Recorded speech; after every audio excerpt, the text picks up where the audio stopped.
Монгол банк үзүүлж байна. Өндөр хөгжилтэй улс орнуудын ард иргэдэд санхүүгийн боломж бололцоо сайтай байдаг нь тэдний олох орлогын түвшнээс гадна төсвөө төлөвлөх зуршлаас ихээхэн шалтгаалдаг. Тэд орлого зардлаа тогтмол хянаж төсвөө төлөвлөснөөр хөрөн мөнгөө өөр ташигтайгаар удирдах чаддаг байна. Харин манай орны иргэдэд төсвөө төлөвлөдөг болов уу? Гүнийх кямдгүү те. За нэг урчлан бол бичиж бүртгэдэг. Тэгж бол хиндэггүй. Хэр гандаа гэжтэй хэмгүй яах вэ? Нөрөвчлэн бол тэгж хиндэггүй.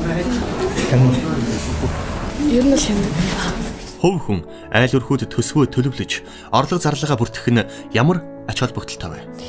Ер нь энэ өрхийн төсвийг хөдөлсөний хамгийн гол ач холбогдол нь яах вэ гэхээр зээл авахгүйгээр өөрийнхөө тэр хязгаарлагдмал орлогоороо өөрөөр хэлбэл орлого хязгаарлагдмал гэж эдийн засгийн онолчд үздэг. Тэгэхээр өөртөө орж ирсэн тэр орлогоороо л өөрийнхөө хэрэгцээг хангаад авах боломжтой. За яав гэхээр монголчууд маань нөгөө хүнжлийнхээ хэрээр хөлөөжий гэж ярьдаг шүү дээ. Тэгэхээр орж ирсэн орлогоо яг хэрэгцээтэй зүйлдээ зөв зарцуулаад дээр нь мөнгөө хэмнээд хуримтлал үүсгэж явах юм бол заавал зээл авах шаардлагагүй. За энийг бол олон хүмүүсийн амьдралын туршлага нотолж харуулдаг. Олж байгаа орлого бөгөөд зардлыг бол хооронд нь балансыг бариулах ер нь тооцоог төлөвлөж хийх нь маш чухал байдаг. Өдрийнхөө ажлыг хүн яаж төлөвлөж жилийнхээ ажлыг амжилттай болгодгоо яг тэр шиг өдөр тутмын энэ баабайгүй ажлуудыг бичнэ гэдэг чинь жижигхэн энэ төлөвлөлтөөс чинь том амжилт үүсдэг шүү дээ. Тийм болохоор том хоригдлол бий болгоё гэвэл хүн бас юмаа зардлаа хэмжээхэн зөвлөдөө.